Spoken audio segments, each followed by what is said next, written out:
Capital TV Uttar Pradesh देख रहे हैं। मैं हूं आपके साथ समीक्षा तिवारी।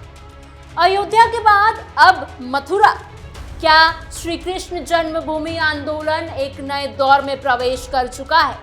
9 अगस्त को कार सेवा का ऐलान हो चुका है। देश भर के संतों से मथुरा पहुंचने की अपील की जा रही है।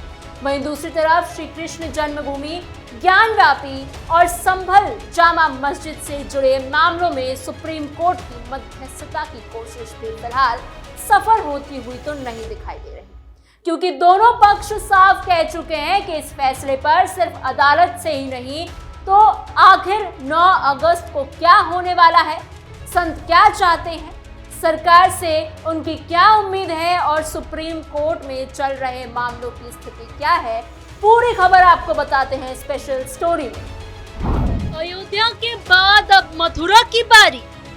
9 अगस्त को कार सेवा का ऐलान, कृष्ण जन्मभूमि आंदोलन तेज करने की तैयारी। उत्तर प्रदेश के अयोध्या में राम मंदिर बनने के बाद अब मथुरा के श्री कृष्ण जन्मभूमि को लेकर एक बार फिर माहौल गर्माता हुआ दिखाई दे रहा है। लंबे समय से श्री कृष्ण जन्मभूमि को लेकर चल रही मांग अब फिर से तेज हो गई है। राम मंदिर बनने के बाद लगातार ये बातें कही जा रही थी कि अयोध्या तो बस झांकी है, काशी मथुरा अभी बाकी है। देश के कई बड़े साधु संतों ने खुलकर कहा है कि अयोध्या के बाद अब मथुरा की बारी है। इस मांग को लेकर 9 अगस्त को मथुरा में कार सेवा करने का ऐलान किया गया है। संत समाज का कहना है कि भगवान श्री कृष्ण की जन्मभूमि करोड़ों सनातनियों के आस्था का सबसे बड़ा केंद्र है और अब इस मुद्दे को ज्यादा समय तक टाला नहीं जाना चाहिए। इस पूरे अभियान की शुरुआत हरिद्वार में हुए एक अहम बैठक के बाद और तेज हो गई। इस बैठक में कई बड़े संत और धार्मिक नेता शामिल हुए। बैठक के बाद संतों ने एक सुर में कहा कि अब समय आ गया है कि श्री कृष्ण जन्मभूमि को लेकर बड़ा आंदोलन शुरू किया जाए।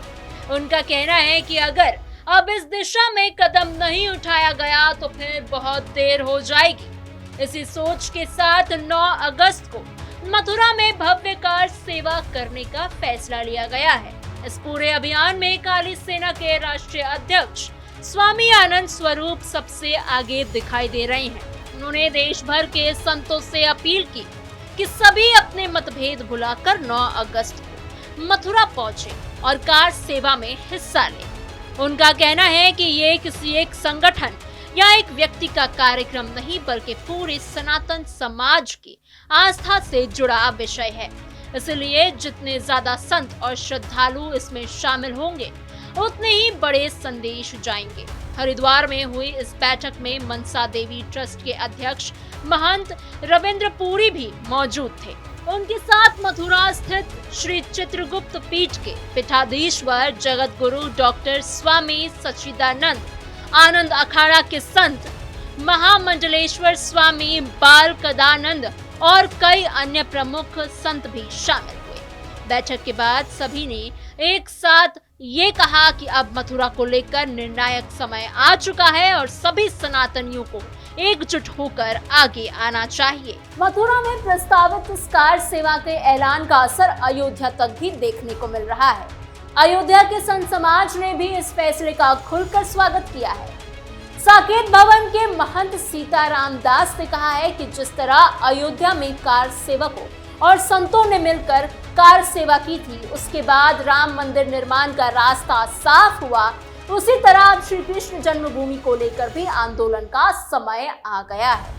दूसरी तरफ काली सेना के राष्ट्रीय अध्यक्ष स्वामी आनंद स्वरूप ने 9 अगस्त की तारीख को खास बताते हुए कहा कि इस दिन पूरे देश में क्रांति दिवस मनाया जाता है। ऐसे में अगर इसी दिन श्री कृष्ण जन्मभूमि के लिए कार सेवा होती है तो उसका एक अलग ही महत्व होगा।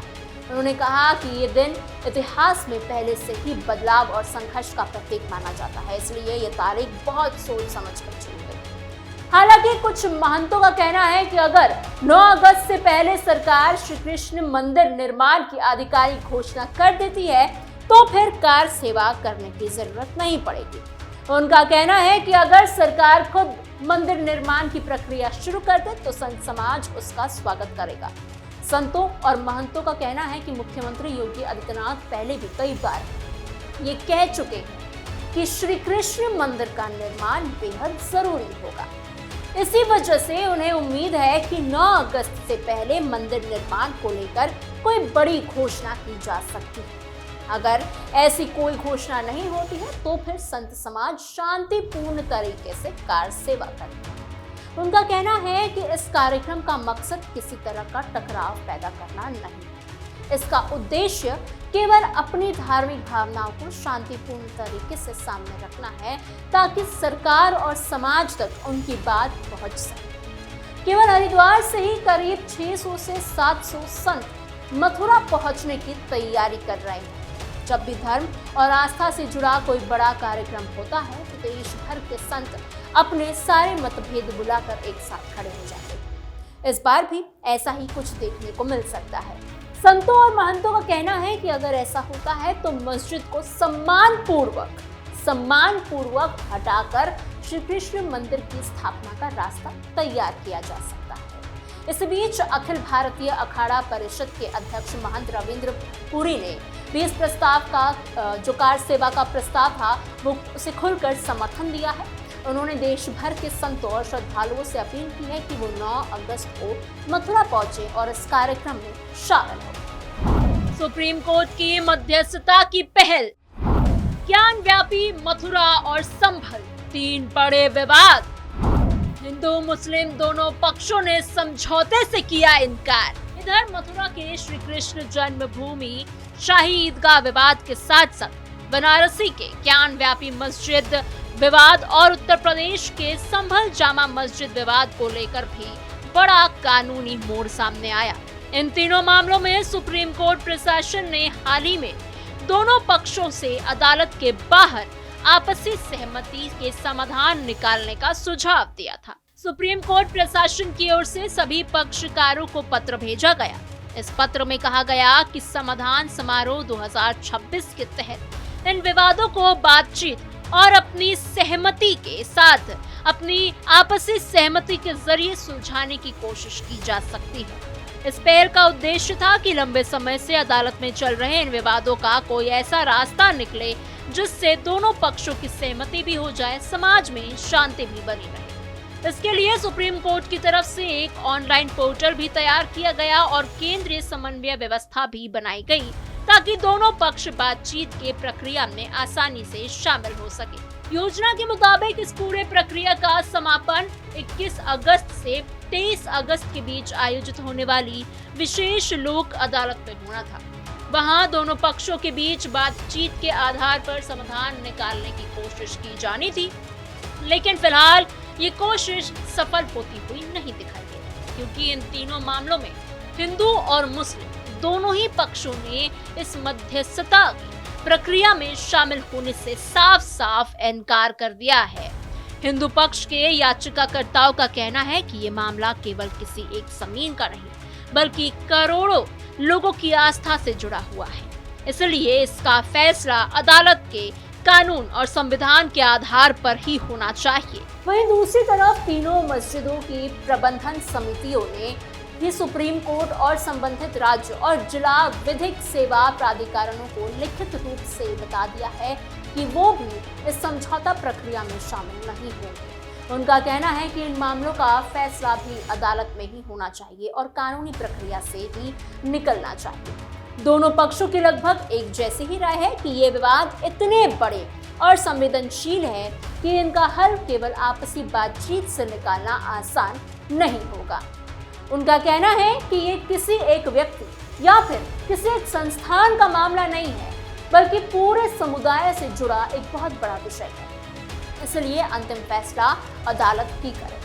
इन तीनों मामलों में कई बड़े कानूनी और संवैधानिक सवाल भी जुड़े हैं। इनमें सबसे अहम मुद्दा पूजा स्थल अधिनियम 1991 की व्याख्या और उसके दायर को लेकर है। अदालत में इस कानून को लेकर भी अलग अलग दलीलें रखी जा रही हैं, इसलिए इन मामलों को केवल जमीन के विवाद के रूप में नहीं देखा जा रहा, बल्कि इनके साथ कई संवैधानिक सवाल भी जुड़ते जा रहे हैं। फिलहाल श्री कृष्ण जन्मभूमि शाही ईदगाह विवाद जो अभी चल रहा है कई दिनों से, और ज्ञान व्यापी मस्जिद विवाद और साथ ही संभल जामा मस्जिद विवाद से जुड़े मामले सुप्रीम कोर्ट में लंबित है और अंतिम फैसला अभी आना बाकी है। दूसरी तरफ संत समाज 9 अगस्त को प्रस्तावित कार सेवा की तैयारियों में जुटा हुआ है। उनका कहना है कि अगर उससे पहले सरकार मंदिर निर्माण को लेकर कोई आधिकारिक घोषणा करती है तो वो उसका स्वागत करेंगे, लेकिन अगर ऐसा नहीं होता है तो तय तारीख पर शांतिपूर्ण तरीके से कार सेवा की जाएगी। यानी एक तरफ अदालत में कानूनी प्रक्रिया अपने तय रास्ते पर आगे बढ़ रही है तो दूसरी तरफ संत समाज अपने आंदोलन को तेज करने की तैयारी कर रहा है। अब सबकी नजर 9 अगस्त पर टिकी है कि उस दिन मथुरा में आखिर क्या होगा, सरकार का अगला कदम क्या होगा और सुप्रीम कोर्ट में चल रहे इन मामलों में आगे किस तरह की कानूनी प्रक्रिया सामने आती है। आने वाले दिनों में ये पूरा घटनाक्रम देश की राजनीति, कानून और धार्मिक माहौल तीनों के लिए ही बेहद अहम माना जा रहा है। फिलहाल इस खबर में इतना ही। आपकी इस पूरी खबर पर क्या राय है हमें कमेंट सेक्शन में जरूर बताइएगा। ऐसी और खबरों के लिए बने रहिए कैपिटल टीवी उत्तर प्रदेश के साथ।